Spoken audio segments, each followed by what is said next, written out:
屬豬嘅朋友啦，嚟到馬年啊，恭喜晒你啊！因為上年咧，你就係一個沖太歲嘅生肖嚟嘅，咁相信啦，你喺上年嘅蛇年啦，無論係感情啦，或者係住屋啊、工作啊，甚至乎健康方面咧，亦都有唔同程度嘅變化嘅。嚟到新一年啊，終於同太歲無衝無合啊，整體嘅運程嚟講咧，亦都穩定平穩咗唔少啊。同時之間啊，咁今年咧，亦都係你哋嘅工作升遷年啊，咁所以工作表現方面嚟講咧，亦都係非常之唔錯嘅。咁喺度啦，亦都建議啦，屬豬嘅朋友咧，平時咧亦都可以啦，就係多啲把握一下啦，睇下可唔可以咧，透過呢個工作升遷年嘅機會咧，得到一個升遷嘅機會啊！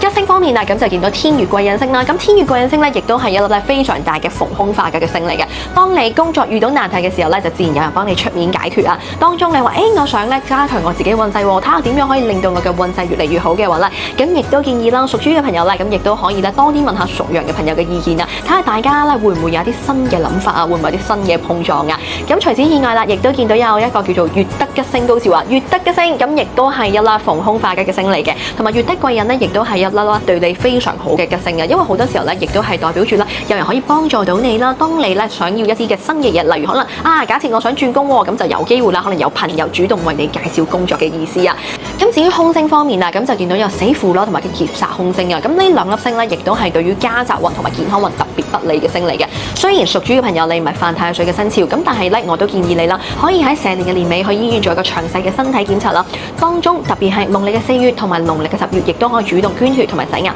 化解一啲嘅血光之災啊。因為家宅運平平嘅關係咧，咁所以新一年咧就不宜出入一啲陰氣重嘅地方噶。咁如果真係出入嘅話啦，建議你哋啦，亦都可以啦，隨身帶住12生肖嘅佛佑卡啦，或者咧亦都可以佩戴啦阿彌陀如來嘅密宗嘅吊墜啊。咁希望咧對於你嘅運勢咧咁就有所提升嘅。同時之間啊，亦都可以咧為你嘅屋企啦進行一啲嘅小型嘅裝修啦，或者咧亦都可以更換呢啲家具嘅，從而就可以提升到你整體嘅家宅運啦。財運方面啊，今年咧就係見到有一個破財星啊，咁就見到個小號空星啊。小號空星顧名思義啦，就係粒小嘅破財星嚟嘅。咁所以屬豬嘅朋友啦，新一年假設你睇中咗啲乜嘢嘅物品咧，亦都可以主動購買嘅，睇下可唔可以咧主動破咗一個歡喜財啊。如果唔係嘅話咧，財運方面咧就真係唔算太過理想啊。同時亦都唔建議你啦進行一啲大額嘅投資啦，例如可能係買樓啊，或者可能創業啊，甚至乎咧大額咧購買一啲嘅股票咧，呢一啲咧亦都要避免啊。如果唔係咧，就好容易咧得不償失嘅啦。同時啦，亦都唔建議你啦就參與一啲賭博啊或者投機方面嘅活動啊。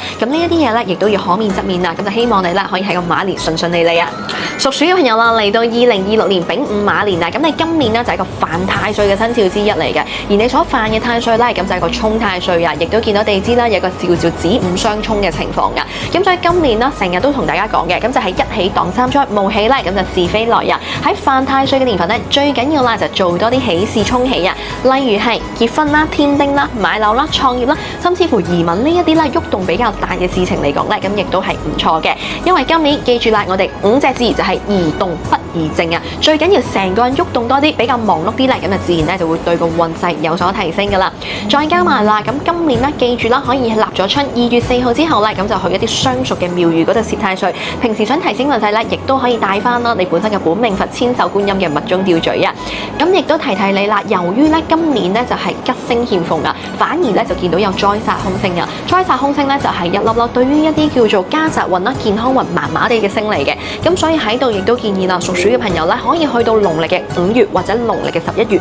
主動去捐血或者洗牙，咁就有助化解一啲嘅血光之災啊。財運方面啊，咁今年咧就見到一粒叫做大號凶星啊。大號凶星顧名思義啦，咁就係一粒大嘅破財星啊。咁所以咧，屬鼠嘅朋友啦，今年喺一啲叫做理財啊、投資方面咧，咁就要特別要小心啊。千祈唔好喺今年咧特別咧進行一啲叫做投機啊或者賭博嘅活動啊。如果唔係嘅話咧，咁就好容易咧就係有所損失嘅啦。反而咧到財方面咧，咁就一定咧就要謹慎為上，咁就係最好嘅。與此同時啦，凶星方面啦，亦都見到有歲破啦同埋欄杆凶星啊。欄杆凶星咧就係一粒咧就代表住做事方面一波三折嘅星嚟嘅。咁所以咧工作方面咧咁就容易出現一啲叫做困難重重嘅現象啊。咁建議你哋啦，咁就關關難過關關過啊。當你自己嘅能力不足咧，亦都可以啦向屬牛嘅朋友咧咁就虛心請教啊，睇下有冇機會咧令到你嘅運勢啦、整體嘅運程咧有所提升嘅。與此同時啦，今年雖然冇任何嘅吉星幫助，不過好彩，因為今年咧始終咧都係一個叫做工作星千年嚟嘅。工作星千年咧，咁就係代表住啦，其實咧正職工作嘅人咧就會特別有利嘅。不過由於都係困難重重嘅意思，咁所以咧有機會咧就要付出好多嘅努力先至可以得到一啲相應嘅回報啊！屬牛嘅朋友啦，嚟到2026年丙午馬年啊，咁今年咧就係你哋多勞多得嘅年份嚟嘅，咁所以有付出咧，咁就一定有所收穫啊！不過今年咧你都係一個害太歲嘅生肖嚟嘅，咁害太歲啦，亦都顧名思義啦，咁就代表住咧人際關係麻麻地啊，容易俾人陷害啦，或者容易有啲不利嘅情況嘅。不過好彩，因為今年咧吉星方面咧亦都比較多啊。吉星方面咁主要咧就有3大吉星，分別啦就係紫微同埋龍德啊，同埋國印吉星啊。紫微龍德咧呢2粒吉星高照底下咧，咁就代表住啦新一年嘅工作運啦，甚至乎財運方面咧，亦都係相當地唔錯嘅。當中啦咁就特別有利自僱同埋從商嘅朋友啊，咁所以今年咧亦都會多咗好多新嘅一啲嘅機會啦。建議你哋啦，亦都可以好好地把握啦。如果可以嘅話咧，亦都可以啦喺馬年嘅時候咧，咁就擴展一下你哋嘅生意、你哋嘅業務啦，睇下有冇機會咧可以發展一啲新嘅服務啊，或者一啲新嘅產品啊，從而就會令到你哋嘅事業啦就會越嚟越好啦。至於打工一族啦，咁就見到咧就有國印吉星啊，國印吉星咧咁就代表住啦大權在握嘅意思啊。咁所以新一年咧屬牛嘅朋友咧，無論係正財運，抑或係你哋嘅事業運咧，亦都係唔錯嘅，亦都有望啦可以喺馬年嗰度咧咁就更上一層樓噶。當中啦國印吉星啦，咁就特別有利一啲咧，咁可能喺大機構啦或者政府機構嘅朋友啊，咁睇下可唔可以咧喺馬年嗰度咧就步步高升啦。空星方面咁就見到有報敗同埋天厄空星啊。